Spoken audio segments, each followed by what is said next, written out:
वो आगे जाना चाहती थी, लेकिन एक अदृश्य दीवार उसे रोक लेती है। उसे अचानक से एक अनजानी ताकत ने इस जगह कैद कर लिया है। वो इस अदृश्य दीवार के पार देख सकती है, लेकिन वो इसके पार नहीं जा सकती। इस दीवार में कोई दरार नहीं है, लेकिन ईवा हिम्मत हारने वाली नहीं थी। वो जल्दी से दूसरी दिशा में चलकर जाती है। वहाँ उसे एक बूढ़े पति पत्नी दिखाई देते हैं। वो उनसे मदद मांगना चाहती है, लेकिन अफसोस ऐसी ही एक अदृश्य दीवार इस ओर भी है। वो खूब तेज चिल्लाकर उनसे मदद के लिए चीखती है, लेकिन उसे उधर से कोई जवाब नहीं मिलता। थोड़ी देर बाद ईवा को एहसास होता है कि नल से लगातार पानी बह रहा है, लेकिन बूढ़ा आदमी एक ही अवस्था में एक मूर्ति की तरह खड़ा हुआ है और बूढ़ी औरत भी बिना किसी हलचल के एक जगह पर बस बैठी हुई है। वो बस लगातार बूढ़े की ओर देखे जा रही है, जबकि घास पत्ते हिलते हुए नजर आ रहे हैं। ईवा इस भयानक दृश्य को देखकर सहम जाती है। वो अपने कदम पीछे खींच लेती है। वो सोचती है कि ये अदृश्य दीवार अचानक कहां से आ गई और क्यों सिर्फ वो ही अकेली इसके अंदर कैद है। ये एक दिन पहले की बात है जब ईवा और उसके दोस्त एक ट्रिप पर यहाँ आए थे। यहाँ पहुँचने पर उसकी दोस्त पहाड़ी से नीचे जाने की इच्छा जताती है, लेकिन ईवा को लंबे सफर की थकान के कारण नींद आ रही थी, तो वो वहीं पर रुक गई थी। लेकिन जब अगली सुबह उसकी आँख खुलती है तो उसे अपने दोस्तों की चिंता होती है, क्योंकि वो अभी तक वापस नहीं लौटे थे। ईवा पहाड़ी के नीचे जाकर देखने का निर्णय लेती है। उसका कुत्ता आगे चल रहा था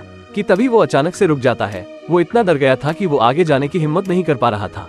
ईवा अकेले आगे बढ़ती है देखने के लिए आखिर माजरा क्या है। वो देखती है कि उसके सामने एक कांच के जैसी एक दीवार है। ये दीवार उसे आगे जाने से रोक रही है। अब वो इस अदृश्य दीवार के भीतर एक कैदी बनकर रह गई है। ईवा रोज देखने आती है दीवार गायब हुई या नहीं। आज पूरा 1 महीना बीत चुका है, लेकिन उसके दोस्त अभी तक वापस नहीं आए हैं। वो कुछ लोगों और चीजों को दीवार के उस पार देख तो सकती है, लेकिन वो उस पार जा नहीं सकती। लेकिन उससे भी खतरनाक बात ये है कि ये दीवार उसे घेरते हुए पास आती जा रही है और अब वो अपने कमरे में कैद हो गई है। ये दीवार उसे दबाकर मार देना चाहती है, लेकिन तभी ईवा नींद से जाग उठती है। ये बस एक सपना था। ईवा धीरे से दरवाजा खोलकर बाहर निकलती है। वो अपने हाथों से चेक करके देखती है, शुक्र है दीवार चलकर यहाँ तक नहीं पहुँची है। वो दूरबीन ले जाकर देखती है कि वो बूढ़े लोग अभी भी उसी अवस्था में हैं। अब ईवा का धैर्य टूट रहा है। वो अपनी कार को तेज रफ्तार में दौड़ाती है। वो मन में सोचती है कि आज वो यहाँ से निकल कर रहेगी, लेकिन कार दीवार से टकराकर क्षतिग्रस्त हो जाती है। उसके सर से खून बह रहा है, लेकिन दीवार को कोई हानि नहीं पहुंची है। ईवा वादियों में घूम घूम कर यहाँ से बाहर जाने का कोई रास्ता खोजने की कोशिश करती है, लेकिन उसके हाथ बस निराशा ही लगती है। लगता है वो अब कभी भी यहाँ से बाहर नहीं जा सकेगी। अब थक हार के वो इस कठिन परिस्थिति में खुद को ढालना शुरू करती है। वो अपनी कड़ी मेहनत से सब्जियां उगाती है और जब उसे मीट की जरूरत होती है तो वो गन लेकर अपने कुत्ते के साथ शिकार करने निकल जाती है। आज ईवा को इस कैद में पूरे 121 दिन बीत चुके हैं। बाहर तेज बारिश हो रही है। अचानक उसे दरवाजे के बाहर कुछ आवाज सुनाई देती है। वो दरवाजा खोलकर देखती है तो वहाँ एक भीगी बिल्ली बैठी थी। ईवा उसे घर के अंदर ले आती है। अब उसे जिंदगी के अकेलेपन को दूर करने के लिए एक और साथी मिल गया है। अब कुछ ही दिनों में ईवा के पास कई पालतू जानवर इकट्ठे हो गए हैं और उनमें से ये कुत्ता तो उसके जीने का सबसे बड़ा सहारा है। अपने इस परिवार को पालने के लिए ईवा बहुत सी कलाओं में माहिर हो चुकी है। वो अपनी गाय के लिए जंगल से घास काट कर लाती है। उसने अपने पालतू जानवरों की हर तरह से देखभाल करना सीख लिया है। आज जहाँ बिना मोबाइल और इंटरनेट की जिंदगी की कल्पना करना मुश्किल है, ईवा इस तरह यहाँ अकेले पूरा 1 साल गुजार चुकी है। वो इन पहाड़ों की कठिन जिंदगी में खुद को पूरी तरह से ढाल चुकी है। एक दिन ईवा देखती है कि वो ट्रक जो यहाँ खड़े हुए पिछले 1 साल से देख रही थी अपनी जगह से खिसका हुआ नजर आता है। वो ट्रक के पास जाकर देखने के लिए आगे बढ़ती है, लेकिन वही अदृश्य दीवार उसके आड़े आ जाती है। जब कभी भी उसके अंदर कोई उम्मीद जागती है, ये अदृश्य दीवार उसे चकनाचूर कर देती है। एक दिन वो अपने कुत्ते को पहाड़ों पर घुमा रही थी, तभी अचानक कुत्ते को किसी का एहसास होता है। वो तेजी से उस ओर भागता है। ईवा भी उसके पीछे जाती है। वो एक जीता जागता इंसान है। आज उसने सालों के बाद एक जिंदा इंसान को देखा है। वो आदमी इतना ज्यादा भूखा था कि वो कुत्ते को खाने के लिए मारना चाहता था। ईवा तेजी से घर की तरफ भागती है और अपनी शॉटगन उठाकर लाती है, लेकिन जब तक वो अपने कुत्ते को बचाने वहाँ पहुँचती है, वो आदमी कुल्हाड़ी से कुत्ते पर वार कर देता है। ईवा बिना हिचके आदमी पर गोली चला देती है, लेकिन उसे पहुँचने में थोड़ी सी देर हो गई। उसका कुत्ता जो सालों से उसका साथ निभा रहा था, आज वो इस दुनिया में नहीं रहा। वो बहुत रोती है। वो आंसुओं के साथ अपने साथी को दफना देती है। अब वो वापस उस आदमी के पास जाती है। वो आदमी मर चुका है, लेकिन ईवा को इसका कोई दुख नहीं है। उसे उस आदमी पर अभी भी गुस्सा आ रहा है जिसने उसके जान से प्यारे कुत्ते को मार डाला। वो उसकी बॉडी को पहाड़ से ले जाकर नीचे धकेल देती है। अपने कुत्ते को खोने के बाद उसने जीने की आशा भी खो दी है। वो अपनी डायरी में अपनी भावनाओं को बयां करती है, लेकिन ये आज आखिरी बार लिख रही है, क्योंकि उसकी डायरी का आखिरी पन्ना भी आज पूरा भर चुका है।